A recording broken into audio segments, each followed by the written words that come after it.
কয়েক সপ্তাহ ধরে আগুন জ্বলছে মধ্যপ্রাচ্যের আকাশে। যুদ্ধ বিমানের গর্জন, ড্রোন হামলার ধ্বংসস্তূপ আর পারমাণবিক উদ্বেগে ভরপুর এক সময়ের কথা, যেখানে ইরান আর ইসরায়েলের মধ্যে উত্তেজনা চরমে।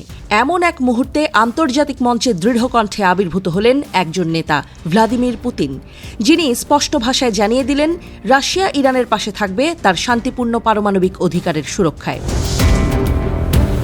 শনিবার স্কাই নিউজ আরবিয়াকে দেয়া এক সাক্ষাৎকারে পুতিন বলেন, ইরানের পারমাণবিক শক্তি শান্তিপূর্ণ উদ্দেশ্যে ব্যবহারের অধিকার আছে এবং রাশিয়া এই বিষয়ে সব ধরনের সহায়তা দিতে প্রস্তুত। এই ঘোষণার পেছনে আছে ইসরায়েলের সাম্প্রতিক আক্রমণ, যার পেছনে আবার রয়েছে আমেরিকার পূর্ণ সমর্থন।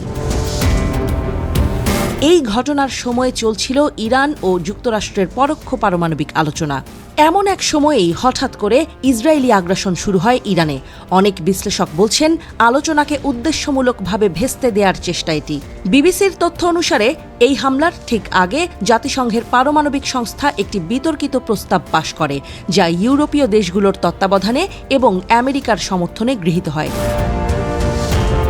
এই প্রস্তাব এবং পরবর্তীতে ইসরায়েলের হামলা মিলিয়ে দেখা যাচ্ছে এক ধরনের সমন্বিত কূটনৈতিক এবং সামরিক চাপ তৈরি করা হচ্ছে তেহরানের উপর।